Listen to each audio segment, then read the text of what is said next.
Hello friends, सभी को नमस्कार। Welcome back to my YouTube channel. साथियों, इन दिनों निष्ठा प्रशिक्षण चल रहे हैं और निष्ठा के कुल मिलाकर हम सभी टीचर्स को 18 कोर्स करने हैं। 1 दिसंबर को कोर्स नंबर 10, 11 और 12 का लिंक लाइव हो गया है। साथियों, जब निष्ठा के 18 कोर्स पूरे हो जाएंगे, आप सभी को मालूम है कि इसके बाद एक आकलन परीक्षा होगी जिसमें सभी टीचर्स को 60% नंबर लाना अनिवार्य होगा। तो साथियों, इसी को ध्यान में रखते हुए हम सभी निष्ठा डायरी को मेंटेन कर रहे हैं, जिसमें हम किए गए कोर्स के महत्वपूर्ण बिंदु को नोट करते हैं। इसी क्रम में आज की वीडियो में आप देखेंगे निष्ठा डायरी में कोर्स नंबर 10 सामाजिक विज्ञान का शिक्षण शास्त्र। साथियों, आपको कोर्स नंबर 10 का PDF मिल जाएगा। PDF का लिंक इस वीडियो के डिस्क्रिप्शन बॉक्स में मिल जाएगा आपको, और ये PDF पासवर्ड प्रोटेक्टेड है। PDF का पासवर्ड आपको वीडियो में बता दिया जाएगा, आप इसको डाउनलोड कर लेना। साथियों, अगर आप मेरे YouTube चैनल पर पहली बार विजिट कर रहे हैं या आपने अभी तक मेरा चैनल सब्सक्राइब नहीं किया है तो प्लीज़ आप मेरा चैनल सब्सक्राइब करें, साथ ही बेल आइकन को भी प्रेस कर दें। आपको बताना चाहूँगा कि मैं बेसिक शिक्षा विभाग से संबंधित वीडियो बनाता हूँ, जिनको मैं YouTube पर तो अपलोड करता ही हूँ। इनके लिए मैंने एक व्हाट्सएप ग्रुप भी बनाया हुआ है। व्हाट्सएप ग्रुप बनाने का उद्देश्य यह है कि सभी वीडियो को एक प्लेटफॉर्म मिल जाता है और सभी टीचर्स को वहाँ से अवेलेबल हो जाती है।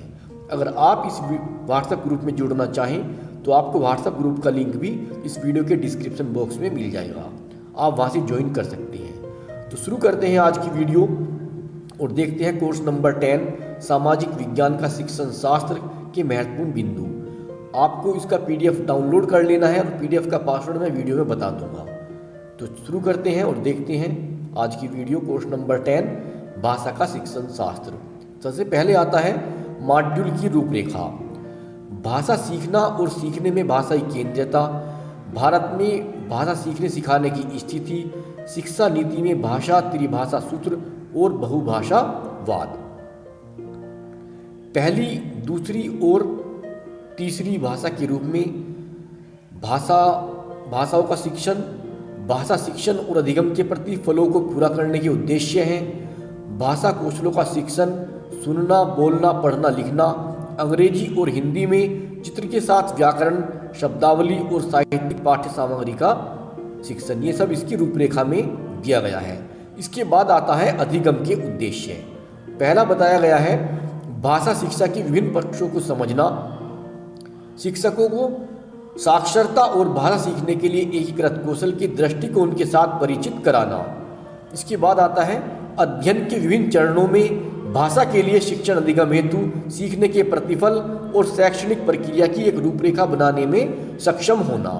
इसके बाद आता है भाषा शिक्षण के लिए विभिन्न कार्य नीतियों का उपयोग करने पर शिक्षकों को संवेदनशील बनाना, जिसमें भाषा कौशल, सुनना और बोलना, लिखना और व्याकरण, शब्दावली के शिक्षण और अन्य कौशल आदि सम्मिलित हैं। दूसरा उद्देश्य है सामान्य सरोकारों की समझ बनाना, जैसे विद्यार्थी, जेंडर संबंधी मुद्दों, विशेष आवश्यकताओं, समावेशी कक्षा, विद्यालय आधारित पूर्व व्यावसायिक शिक्षा और अन्य ऐसे संगत मुद्दों को जानना। तो इस तरह के ये उद्देश्य बताए गए हैं। इसके बाद आता है भाषा और सीखना।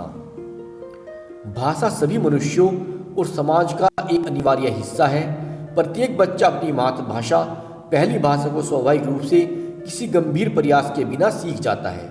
इसे भाषाओं को सीखने के लिए मनुष्य की प्राकृतिक प्रवृत्ति और विशेषताएं प्रदर्शित होती हैं। जैसे जैसे हम बड़े होते हैं, हम औपचारिक या अनौपचारिक स्थितियों से कई और भाषाएं सीखते हैं। हम भाषा को कैसे सीखते हैं? भाषा सीखने या इसके अधिग्रहण में ऐसी प्रक्रियाएं शामिल होती हैं जिनमें बच्चे अस्पष्ट या स्पष्ट रूप से कार्य नीतियाँ अपनाते हैं, जैसे अवलोकन, वर्गीकरण, अनुमान लगाना और उसका सत्यापन इत्यादि। इसके बाद आता है बहुभाषावाद।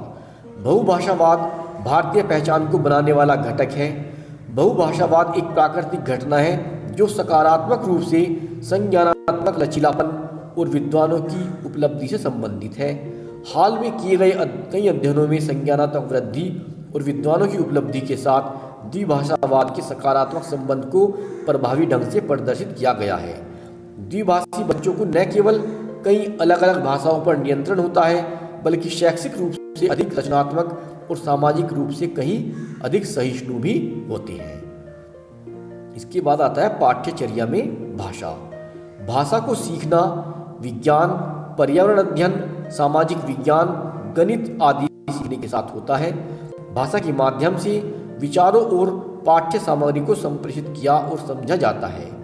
विभिन्न विषयों में पाठ और गतिविधियों की योजना बनाने में भाषा सीखने पर ध्यान देने से पाठ्य सामग्री और भाषा दोनों के लिए लाभ होगा। विषयों की विषय वस्तु पर काम कराने से विषयों के शिक्षण अधिगम को और भाषा के शिक्षण को बढ़ावा मिलेगा। इसके बाद आता है भाषा समृद्ध वातावरण बनाना। कक्षा अनुकूल माहौल बनाएं और सुनिश्चित करें कि सभी बच्चे भाग लें।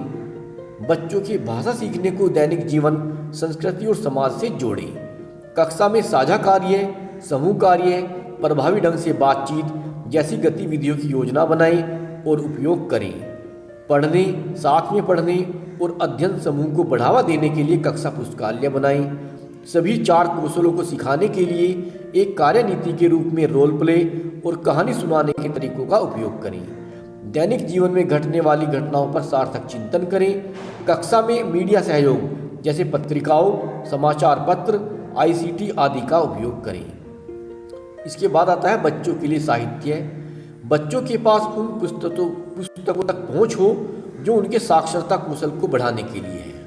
बच्चों के लिए साहित्य को उनके पढ़ने की सामग्री का एक प्रामाणिक स्रोत माना जाता है।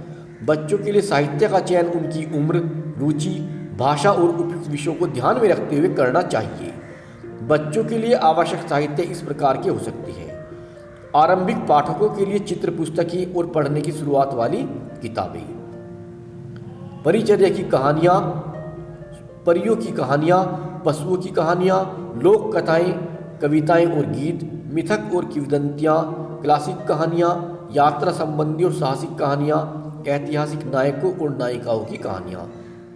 इसके बाद आती है संभावित गतिविधियाँ, जिसमें से है एक कहानी बुनना, कहानी लिखना और पढ़ना, अवलोकन चार्ट, छोटे विद्यार्थियों को कहानी सुनाना। इसके बाद आता है उद्देश्य।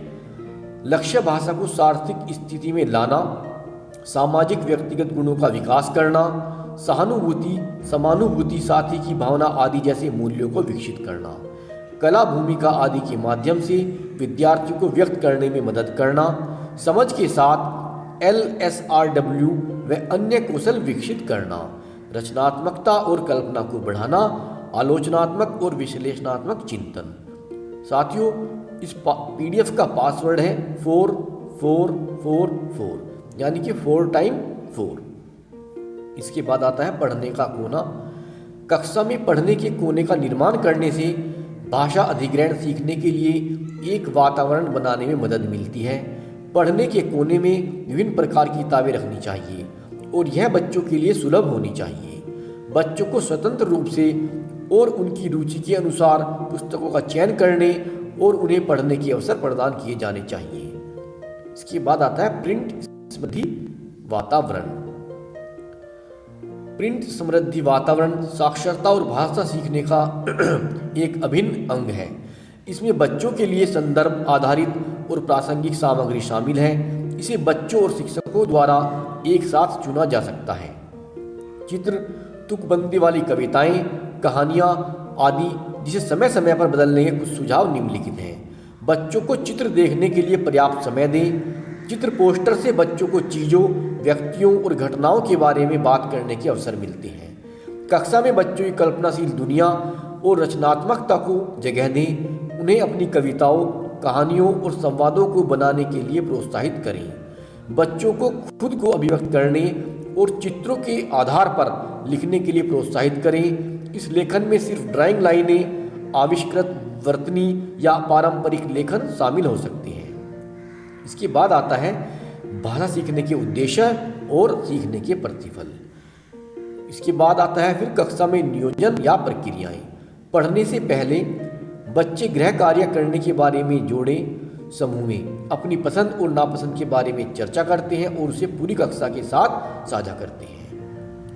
अध्यापक गृह कार्य पर पाठ्य पुस्तक, NROPR या किसी अन्य स्रोत के QR कोड से पहले एक ऑडियो पाठ या क्लिप चला सकते हैं। पढ़ते समय क्या करना है? अध्यापक उचित उच्चारण के साथ एक मॉडल पाठ ऊंची आवाज में पढ़ते हैं। कक्षा को जोड़ें या 4 के समूहों में विभाजित किया जा सकता है और बारी बारी से पढ़ा जा सकता है। अध्यापक यह जानने के लिए कि क्या वे पाठ को समझ चुके हैं, प्रत्येक हिस्से को पढ़ने के बाद प्रश्न पूछ सकते हैं। इसके बाद आता है पढ़ने के बाद पढ़ने की समझ। समूह या जोड़ों में बच्चों को पाठ्य पुस्तक से पढ़ने के बाद प्रश्नों के लिए निर्देशित किया जाता है। अध्यापक पाठ से आगे बढ़ते हुए कुछ और प्रश्न भी पूछ सकते हैं। फिर आता है भाषा के साथ काम करना, सुनना, बोलना, लिखना। फिर आता है पढ़ने पढ़ाने की पूर्व तैयारी। किसी भी पाठ को पढ़ाने से पूर्व एक समर्थ एवं सफल अध्यापक पूरी तैयारी करता है। पूर्व तैयारी एक प्रकार का शिक्षण शास्त्रीय अनुमान है। इसके बाद आता है कविता पढ़ाना। कविता शिक्षण के लिए नियत कार्य किए जा सकते हैं।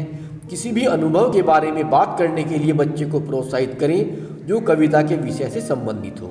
चित्र, समाचार पत्र, लेखक आदि का उपयोग संकेतों के रूप में करें। बच्चों से कविता या कवि की पृष्ठभूमि के बारे में बात करें।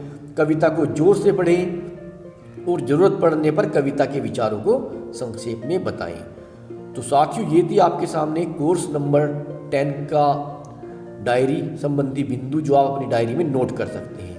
अगर आपको वीडियो उपयोगी लगा हो तो इसे अपने अन्य साथियों में शेयर करें। मेरे YouTube चैनल को भी सब्सक्राइब करें। मिलते हैं आपसे बहुत जल्द अगली वीडियो में। तब तक के लिए नमस्कार। आपका दिन शुभ हो।